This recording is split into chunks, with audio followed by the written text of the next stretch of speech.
Hi all, welcome to my channel.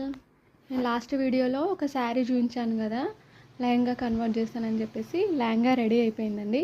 చూడండి, ఇది నా సైజ్కి స్టిచ్ చేసుకున్నానండి. ఇలా బెల్ట్ పార్ట్, ఇలా శారీ బార్డర్ ఇచ్చాను. ఇది బ్లౌజ్కి వచ్చిన బార్డర్ అనమాట. ఇక్కడ అడ్జస్ట్మెంట్కి ఈ హుక్ ఇచ్చాను అనమాట. ఇక్కడ చూడండి, ఐరన్ ప్లీట్స్ ఇచ్చాను. ఎంత నీట్గా వచ్చింది అండ్ ఐరన్ ప్లీట్స్. అడ్జస్ట్మెంట్స్కి ఏమో ఇలా ఇచ్చాను చూడండి. ఇది 27 సైజ్ టు 36 సైజ్ వరకు వచ్చేలాగా స్టిచ్ చేశాను. ఇన్ ఫ్యూచర్ కూడా యూజ్ అవుతుంది కదా, ఇలా స్టిచ్ చేశాను అనమాట. బార్డర్ ఫిట్టింగ్ మాత్రం పర్ఫెక్ట్ ఉంటుంది. స్టిచ్చింగ్ కూడా, ఫినిషింగ్ అంతా ఎక్సలెంట్ ఉంటుందండి. చూడండి, ఐరన్ ప్లీట్స్ ఇలా వచ్చాయి, నీట్గా ఉంటుంది. కింద వచ్చిన బార్డర్ పార్ట్ చూస్తాను చూడండి. ఇలా ఇక్కడ కూడా ఐరన్ చేశాను. యాక్చువల్గా సగం వరకు ఐరన్ చేద్దాం అనుకున్నాను, కానీ ఇంకా కింది వరకు చేసేసాను.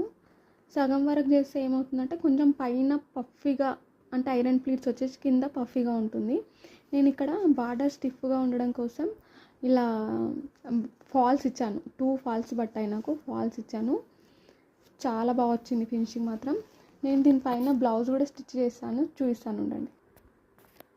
మీకు చెప్పాను కదా, 2 కలర్స్ చూపించాను మీకు. ఇట్లా కట్టుగొంగి ఇలా ప్లెయిన్ వచ్చేసిందని చెప్పేసి, బ్లౌజ్ క్లాత్ వచ్చేసి ఈ కలర్ వచ్చేసిందని చెప్పాను కదా.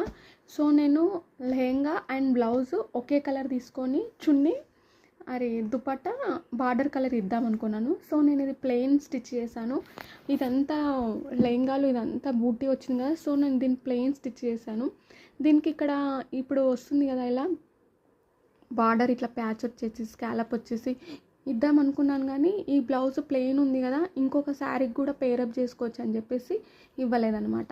ఇక్కడ చూడండి, దీనికి ఇలా స్కాలప్ ఇచ్చాను. ఇలా ముంగట స్టార్ నెక్ ఇచ్చేసాను. బ్యాక్ సైడ్ వచ్చేసి పార్ట్ షేప్ అనమాట. దీనికి ప్యాడ్ స్టిచ్ చేశాను. ప్యాడ్ బ్లౌజ్ అనమాట ఇది. దీనికి చున్నీ వచ్చేసి ఈ కలర్ పేరప్ చేశాను. ఇది బార్డర్ కలరు. దీనికి ఇలా బార్డర్స్ ఇచ్చాను. Thank you all.